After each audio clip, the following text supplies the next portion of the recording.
Hi guys, it's Courtney. Welcome back to my channel. Today I am going to be making Bella from Steak and Butter Gal's world famous egg pudding. And if that sounds delicious to you, please give this a thumbs up, subscribe, ring that bell so you don't miss any more fascinating videos that I put out. Let's get to it. I'm going to be making it a little bit different than she does. She uses equal parts egg and water. I'm going to try cream. And I'm gonna do, instead of equal parts cream, I'm gonna water down the cream. So I'm gonna do half cream, half water. You could do milk, but that's gonna have more carbs than the cream. And I'm also going to be making this in the Instant Pot. So I'm going to take 6 eggs, fill them up, see whatever measurement it lands on, and then I will do that same amount with half cream, half water. Okay, so I have my 6 eggs in here. It came to about, it's just like a titch over 1 cup. I guess that would be 1 1/4. It's like barely over there. You'd rather have a little bit more liquid than less amount of eggs. So yeah, I'm gonna do a cup and a titch. That's an official measurement. All right, so we have half cream, half water, my eggs. We're just gonna mix or pour it together and then we'll mix it up. I can't talk, and can you tell I don't want to move my camera? I'm just gonna do everything right here. So we're just gonna mix it up real good, and then you're going to pour it into a bowl. Like, make sure it's gonna be heat safe and it's not gonna shatter on you.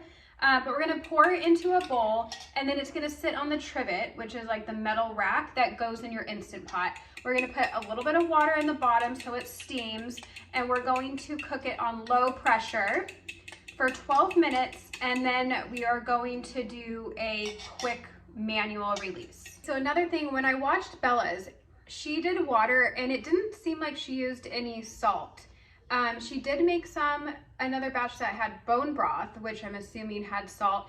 So I was reading through the comments, and I'm just gonna be experimenting with this. I am going to add a pinch of salt now that I think about it, but a lot of people were saying they did cream and they added in vanilla or pumpkin. So I think it's a really nice base to add different ingredients if you do incorporate some plants in the form of spices.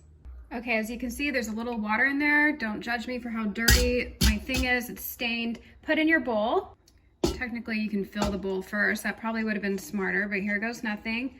Just gonna pour that in. Oh, horrible mixing. All right, we'll just touch up that horrible mixing a little bit. And then we're gonna cover it with foil. So you're just gonna wanna have the bowl covered with foil, and then we're gonna cook for 10 minutes. Just kidding, 12 minutes. Okay, so I am pressure cooking on low for 12 minutes. Here we go. Okay, while we're waiting, 3 minutes left, I can't wait. I just wanted to say what the macros were for mine. So because I used, for the liquid, I did half water, half cream, instead of all water or bone broth or chicken broth like Bella usually does.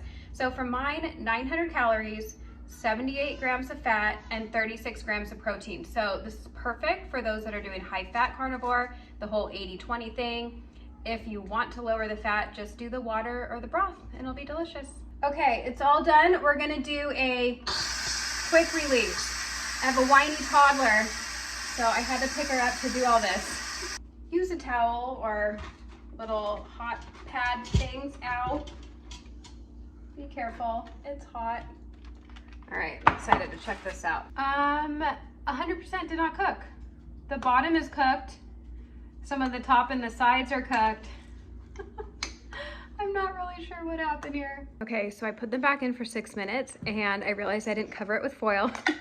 So now I'm putting the foil on it and I'm putting it in for a little bit longer. So I'm just gonna finish this one up to see how it tastes, see what it does, and then I'm gonna start a whole new batch so we can get this timing perfect, because I'm realizing it must matter how like deep or shallow your bowl is. So we're gonna figure this out together, guys. Okay, see how this has a little jiggle? So this is good.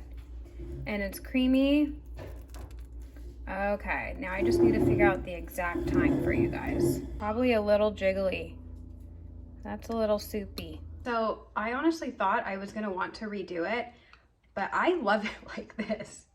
And so I already have a bowl going on down here, but I just took a piece that's like really cooked, which is a nice texture on its own, and I'm just mixing it with that, and it's almost like I mean, the cooked all the way through is like the texture of like flan. And then you have this where it's just kind of like cream. Like I was planning on putting cream over the top of it, or whipped cream when I served it. So I'm down with this. So I guess the moral of the story is you need to figure out the cook time on your own. But it's gonna vary with the different bowls we have. Like mine is 5.5 inches across. Yeah, so I mean, this was 26 minutes with a 5.5 inch bowl. Now, if you're gonna use something longer, I saw someone else say they did theirs for, I wanna say 20 minutes with an 8 inch thingamabobber. A lot of people were having issues with their time as well. So my suggestion would be keep checking on it. Use my guidelines like for my size and your time, but just check on it and then use that bowl until the end of time. So that way you don't have to figure it out again. You know what works and what time you like, but I'm loving it really soft like this. Like I have a bowl going on right here, and it's really good. It's really, really, really good. Like I definitely wouldn't cook it more, even though you're supposed to. So it's up to you on what texture you want. Do you want to watch it wiggle jiggle like flan, or do you want to have it like creamy? So sorry, I don't have a distinct concrete answer on the time. But just, you got to figure out what texture you want and what works for the size bowl you're going to use. So hope you guys enjoyed it. Sorry, it got a little wonky, but I'm happy with it and I hope you love it too.